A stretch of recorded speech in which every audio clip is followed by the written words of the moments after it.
All right. Hi guys. How you doing? So I'm gonna count on this one working. Tried a couple of these already and failed miserably. Don't know what happened. Didn't work. Didn't save. So here we go again. But that's okay. I got thinking about that, and it occurred to me. Do you know how many times he had to repeat himself? So many times. Like he told the same parables to the people, and so many people didn't understand them. He had to tell people over and over again. How many people did he have to heal?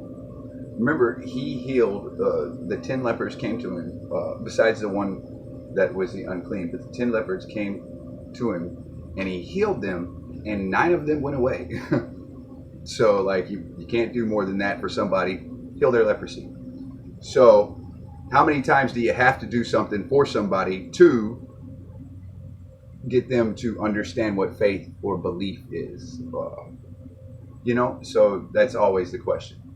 So you just kind of got to pray your way through it, right? And have faith that whichever message gets out there is the one that he wanted to get out there. So there you go. So we're going to pick up where we left off with the boat. All right. Now keep in mind, there were some things that came up on the boat, right? So faith is a funny thing. So it starts out. Now, for those who want to know, catching the first, the book is Matthew chapter 14, verse 24 through 31. So that's where we're talking about, and it's when Peter fell in the water, and it's a follow-up to the last video I just made in that cut off because, again, I don't really know what I'm doing. So, all right, check it out. This is what happened, though. Faith. They saw him. It starts out like that. They saw him in the water, and then they said, no, that's a ghost. But they saw him. They knew, right? But they were like, no, that's a ghost. You know what? Can't be. That's not right. Who knows what they were thinking? Who knows what you'd have been thinking, right? In the boat. I mean, you've seen a lot too. You've seen a lot of stuff. But you never know about that moment. That's a wild moment, right? Being in the boat, seeing Yeshua out in the water. I mean, like, you hope to have the faith to just believe, right? But so they don't. I mean, and they're the disciples. They were there. They saw a lot. Do you think they saw a lot? We went over what they saw. That's a lot in my book. That constitutes like not a little lot.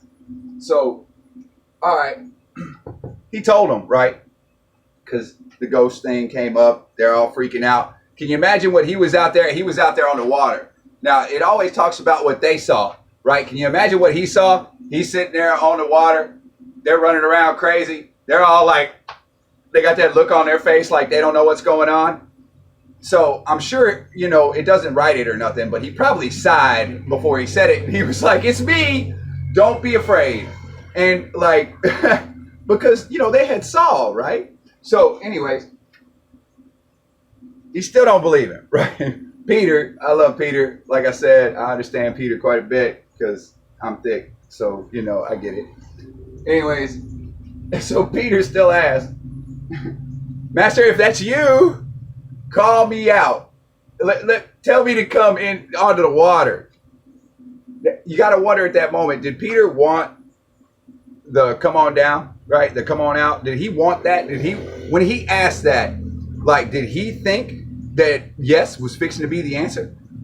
That's faith though, right? That's faith. So Yeshua said, yeah, come on out. And like, whoo, that moment. Okay, so Peter and faith in that moment, right? So his faith had to be paramount, right? Like monumental, like for what we would understand to be wow, right? That faith had to be amazing. So he steps out onto the water, right? He steps out onto the water, and then he said he starts to walk out, right? So that means he got 2-3 steps. So he was out there. He was on the water. Yeshua said, come. He stepped off the boat. The faith was there. It was beautiful. It was amazing. It was huge. It was exactly what Yeshua tries to tell us to have. So he stepped out and he started walking, right? And then it says, this is what it says. It says he saw the wind blow. And so you're out there, the storm, the rain. So you see the gust of wind in the water, right? As it moves, it's crazy, right? So you're out there, water moving all around you, but you're walking on solid ground. And it's like, but then all of a sudden you're not, right? Where's the faith? Where's the faith, right? Way up there, middle of a miracle, right? Walking on the water with Yeshua, coming out to him, dead middle of the miracle. Can't ask for more than that. Just like that. Just like that. Because he saw the wind blow. It doesn't even say the gust of wind hit him so hard it knocked him off his feet. Doesn't even say that. Doesn't even say that the storm was that violent and that bad that the wind knocked him off his feet. Doesn't say nothing like that. Storm in your life get pretty bad, wind knock you off your feet. Well, it didn't even hit him. He just saw it. So his faith was more than that. So it's like, what is that? Because we're talking about Peter, right? So his faith had to be huge, but all of a sudden, just what? Gone? Apparently, right? Now, I'm sure it didn't just go away because it just shrunk down so small, so itty bitty, monumental, itty bitty. Definitely less the size of a mustard seed. 1 second. Just like that. Peter, he stepped off the boat. He walked on the water. He came to Yeshua. He had seen miracles. Many, many miracles. If you ever worry about your faith, look at Peter.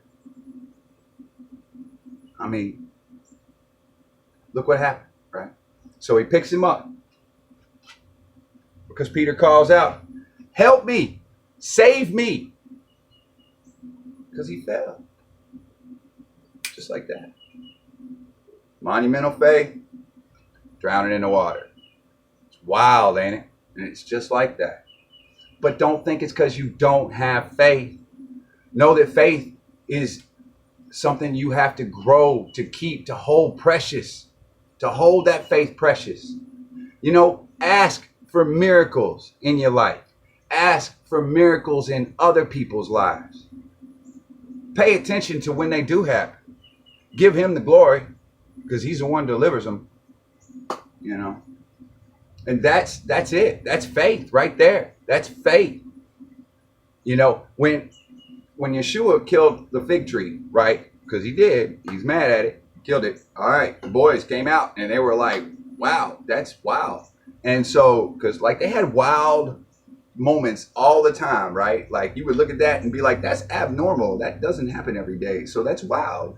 So, and then he just looks at him and he tells them, if you have the faith, you can do that and more. You know? And it's like, faith is so powerful, right? But it's so fleeting. It's like faith is a mountain. Faith is a shield. Faith is your rock, right? And then it's a gust of wind that you see, not even feel. Ooh. Guard your faith. Love your faith. Thank the Father for giving you things to create and build faith in your life. The world is wicked. We question everything like, why does this happen? Because the world is wicked. He said so. I mean, don't ask so much why. Don't wonder so much. When he came to Noah and he was like, hey, look, they bad. I'm flooding things. And Noah didn't say, oh, you know, I couldn't see why they look like Ward and June are nice people. That didn't happen, right? So what happened? Like the world was wicked. So just wake up to that. You know, open your eyes to that. Understand that the world is wicked. Quit asking why. You know why. He told us why. What you can do is find salvation in him. That's where faith comes in, right? That's where faith comes in. You go to a pastor and says something about the scripture and like he can't explain to you. If he doesn't go and sit down with you and find that answer, that man's lacking in faith, okay? So when he looks at you and he says, that's where faith comes in, that's not where faith comes in. Where faith comes in is in the miracles, right? All right? The answers are there. He told them to you. Those that have eyes will see, and those that have ears will hear. So He told them to you. Don't think he didn't. He came and he blessed us with all the knowledge we need. We need, mind you, to find salvation. Okay? You know, he made it simple, but it's not easy. So keep your faith. Hold on to it tight. It's everything we're supposed to have, especially in these times, guys. Everybody who's a Christian knows what's up. Everybody. So know the times. Keep your faith. You know, get into scripture a little bit, but his word. Stop reading what everybody else is saying about it. Go back to Yeshua. Go back to his words. Listen to his parables. That's what he came to tell us. We didn't get to walk with the boys in him, right? We didn't get the inner knowledge, right? He came to tell us the parables, and inside the parables is the seed of salvation. That's why he gave it to them. Remember, he came to teach the people. He came to love the people. He came to save the people. He came to find the lost, right? That's what he came for. Have faith in that. And remember, sometimes those trying to follow the law, like the Pharisees and the Sadducees, they miss the message of love that he so simply delivered. So we'll talk about that one day too. Hey, y'all have a blessed day. It's been good, and much love to everybody.